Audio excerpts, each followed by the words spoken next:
Assalamu alaikum everyone.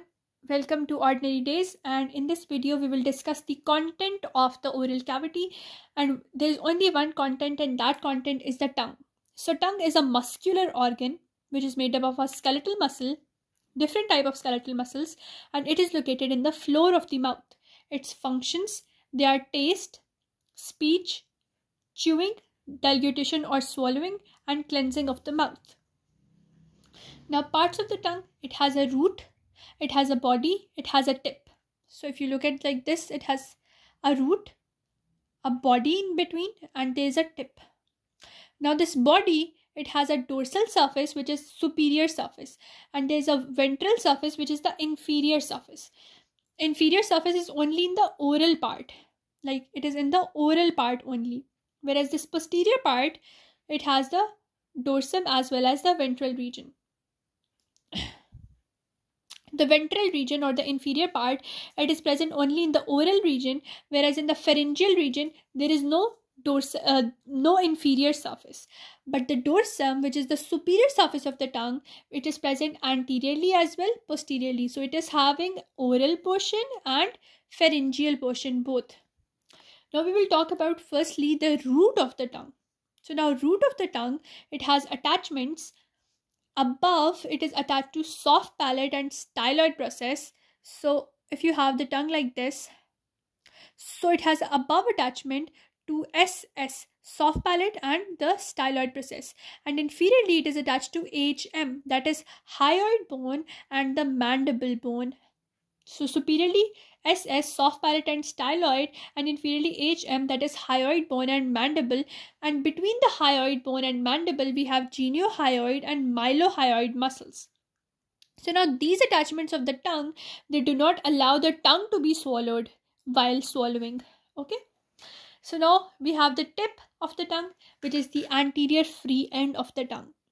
It lies behind the upper incisor teeth when we have the tongue at rest. So tongue actually is a component which is in the floor of the mouth, but when it rests, when it is in resting position, it is somewhat like this. It is touching the roof of your mouth. It is behind the upper incisor teeth. So this is the normal location or location at rest. Now we will discuss the dorsum of the tongue or upper surface of the tongue, which is convex in all directions. It is having an anterior portion, a posterior portion, and a posterior most portion. So now the anterior portion of the tongue, which is forming the 2/3 of the tongue, it is having the papillae. The papillae of the tongue are in the anterior 2/3. Now this posterior 1/3 portion, which is the pharyngeal portion, it is separated from anterior third by a V-shaped groove. This V-shaped groove is known as sulcus terminalis, and it separates your anterior 2/3, that is the oral portion of your tongue, from the pharyngeal portion, which is the posterior 1/3. Now this is the sulcus terminalis, and the point where the two limbs of the sulcus terminalis meet, there is a foramen. This is known as the foramen cecum, the site from where the thyroid diverticulum grows in the embryo. Now this foramen cecum, now these two limbs, they are going to run. Now these two limbs, they run laterally and forward, and at the point where they reach the the lateral boundary of the tongue, they meet the palatoglossal arches over there.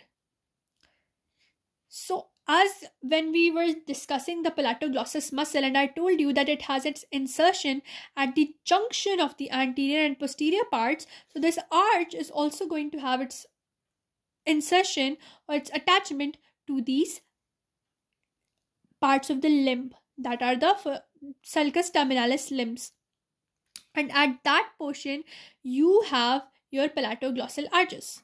And when they meet in the posterior side, they make the foramen cecum, the point from where the thyroid diverticulum is going to grow in the embryo.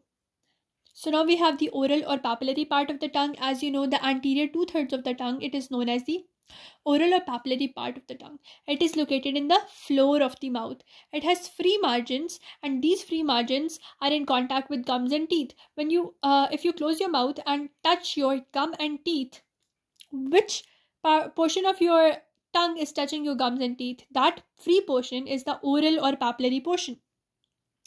Now in front of the palatoglossal arch, where does the palatoglossal arch lie? Where the sulcus terminalis meets the tongue, lateral portion of the tongue. At that point, so in front of the palatoglossal arch, we are going to have 4 to 5 marginal folds. These folds will be on the sides of your tongue, and these folds will be the foliate papillae. So anterior to the palatoglossal arch, on the sides of the tongue, you have folds which are foliate papillae. Now you have superior surface and inferior surface of the oral portion. The superior surface is having a median furrow which is covered with papilla. So anterior or oral portion, as I told you, it is having a large number of papillae which are known as the lingual papillae, and that lingual papillae make it rough. Whereas the inferior surface, it is having smooth mucous membrane, and there is a median fold, and that median fold of the tongue is known as frenulum linguo. On each side of the frenulum, there also is a prominence of deep lingual vein, and very lateral to the fold or very lateral to the frenulum, we are going to have plica fimbriata. Let's have a look. Also, these plica fimbriata are so positioned that they run from the lateral to the medial portion towards the tip of the tongue. So this is going to be their location. Let's have a look. So this is the diagram of your oral portion of the tongue, but the inferior surface of oral portion of the tongue. So as you know, this is going to be very much smooth. It is not having any bumps or papillae, but it is having a median fold, and that median fold is the frenulum. And on each side of the frenulum, there is a ridge for the passageway of these deep lingual veins. And very laterally, we have these plica fimbriata, which run from the lateral to the medial side to reach the tip of the tongue. So that is all. And if you want to see the sulcus terminalis, so this is the sulcus terminalis. It is going to divide your tongue into anterior 2/3 or rough portion of your tongue or oral portion of your tongue, which is having lingual papillae, and posterior 1/3. This posterior 1/3 of the tongue is the pharyngeal part of the tongue. Now where the two limbs of the foramen cecum, they meet in the midline, they make this two limbs of the sulcus terminalis. Wherever they meet in the midline, they make the foramen cecum. And I told you this is the point from where the thyroid diverticulum is going to grow in the embryo. Now the point when these foramen, when from this foramen cecum, the sulcus terminalis, they are going to go laterally and forwards. The point where they meet the lateral surface of the tongue, they are going to be joined by the palatoglossal arches. Now, from the in front of the palatoglossal arch, on the side of the tongue, you have these rough projections, 4 to 5. These are foliate papillae. So everything that I told you in notes, I have shown you this on the tongue. Now the pharyngeal or lymphoid portion of the tongue. So the oral portion, because it has the papilla, so we called it papillary portion. But now the pharyngeal portion, because it is having lymphoid nodules, so we will call it lymphoid portion of the tongue. So it is behind the palatoglossal arch, the arch, as well as the sulcus terminalis. So it is the portion that is behind these two, it is the posterior portion of tongue. This posterior portion forms the base of the tongue, and also it forms the anterior wall of oropharynx. So if you have your oropharynx like this, so which thing is going to form the anterior wall of the oropharynx? So this anterior wall, it is made by actually the posterior part of your tongue.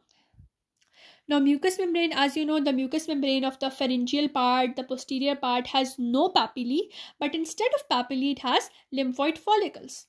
And these lymphoid follicles, because they are present on the tongue, so they make the lingual tonsil.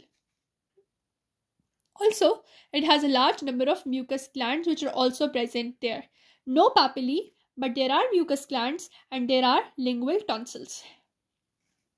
And why it is called lymphoid portion? Because the tonsils are lymphoid projections, connections with epiglottis. So now the tongue has, you can say, 3 folds. It has a median glossoepiglottic, lateral glossoepiglottic folds. They are right and left lateral glossoepiglottic folds. They are 2 in number. And then we have the median glossoepiglottic fold.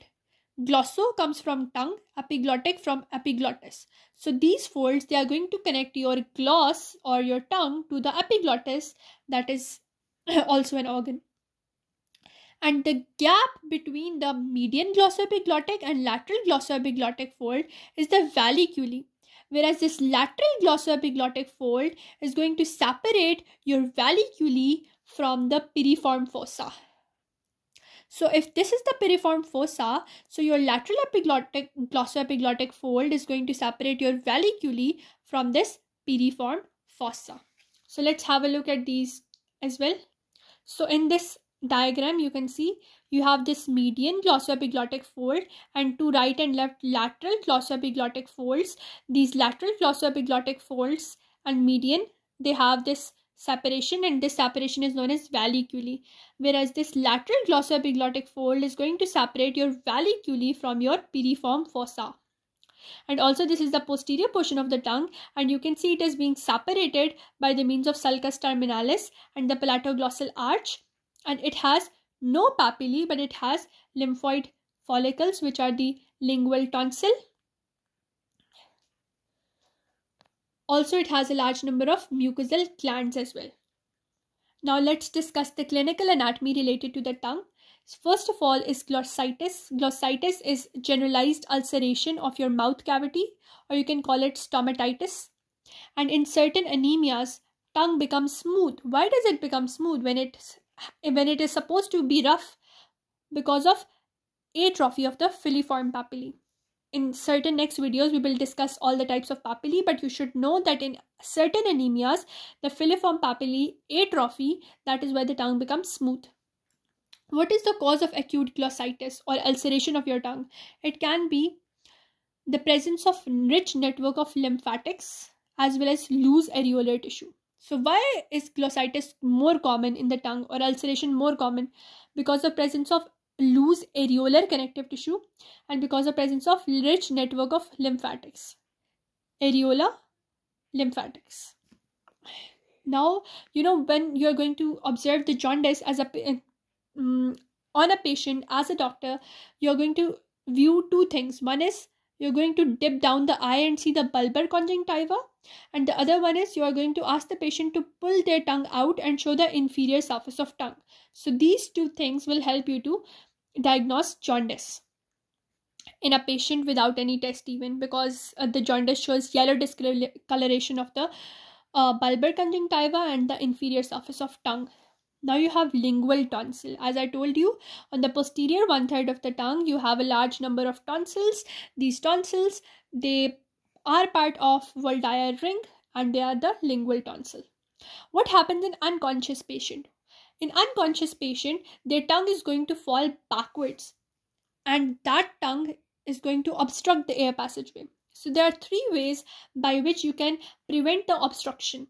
One is by lying the patient on one side. You tilt the patient towards any right side or left side, or you can pull their head down, that is the tonsil position, or you can keep the tongue out by means of a mechanical retractor, etc. So head down position, the tonsil, lying on right side, left side, and the thing is by mechanical retractors. So this is what you're going to do in unconscious patient to prevent their normal pathway obstruction or their death due to lack of oxygen. So with that, we are done with the anatomy of the tongue for today. In the next video, we are going to discuss certain muscles of the tongues, the papillae of the tongue, etc. If you like my videos, my way of teaching, please let me know in the comments below and leave a good comment for me so that I can be motivated. Till then, like, share and subscribe to my channel. We'll meet in another video, inshallah.